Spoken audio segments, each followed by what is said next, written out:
السلام علیکم ورحمۃ اللہ وبرکاتہ۔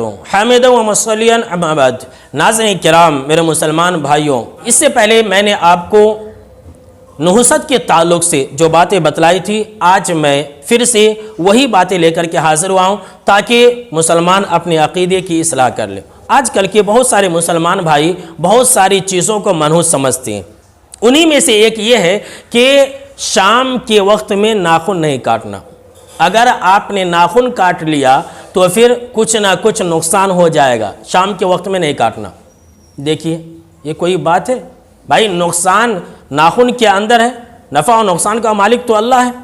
اسی طرح سے مسلمانوں کے اندر یہ بھی ایک عقیدہ ہے کہ جب ہم قبرستان گئے تو قبرستان سے آنے کے بعد گھر میں داخل ہونے سے پہلے ہاتھ اور پاؤں دھو کر کے داخل ہونا، بلکہ بہت سارے لوگ تو نہا کر کے ہی داخل ہوتے ہیں۔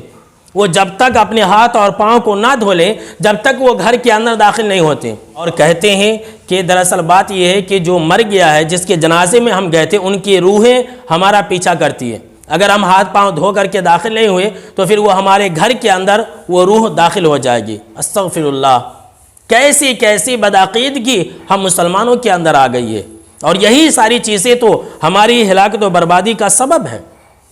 اسی طرح سے مسلمانوں کے اندر یہ بھی ایک عقیدہ رچ اور بس گیا ہے کہ گھر کے اندر مکڑی کا جالا اگر آ جائے تو منحوس ہے، وہ گھر بھی منحوس ہے، وہاں کے رہنے والے بھی منحوس ہیں۔ دیکھیے صفائی ستھرائی اسلام کا حکم ہے، لیکن یہ عقیدہ رکھ لینا کہ مکڑی کے جالے سے نحوست آتی ہے، یہ بالکل ہی فاسد عقیدہ ہے۔ اسی طرح سے میرے مسلمان بھائیوں، میں کیا بتلاؤں، بہت سارے لوگ ہیں جو فیروزی رنگ کا انگوٹھی پہنتے ہیں اور اس انگوٹھی کے اندر سوراخ بھی رکھتے ہیں، سوراخ، اور یہ کہتے ہیں کہ وہ جو فیروزی رنگ کا انگوٹھی ہے اس کے اندر نفع پہنچانے کی طاقت ہوتی ہے، اس کا اثر ہمارے جسم میں داخل ہوگا۔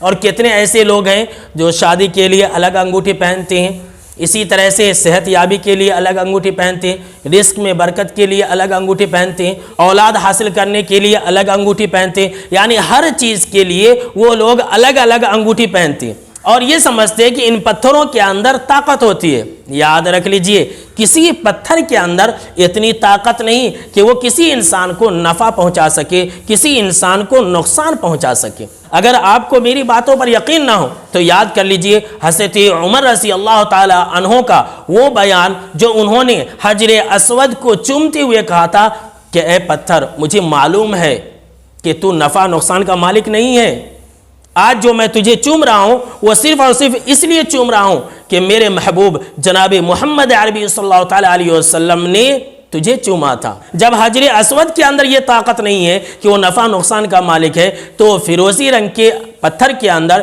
یا پھر کسی اور پتھر کے اندر اتنی طاقت کیسے ہو جائے گی کہ وہ کسی کو نفع اور نقصان پہنچا سکے؟ اسی طرح سے بہت سارے لوگ یہ نظریہ رکھتے ہیں، یہ عقیدہ رکھتے ہیں کہ اگر کالا دھاگا باندھ لیا جائے، اگر بچے کو کالا ٹپکا لگا لیا جائے تو نظر نہیں لگ سکتی ہے، یعنی کہ وہ کالے رنگ کو اپنے لیے اچھا سمجھتے ہیں۔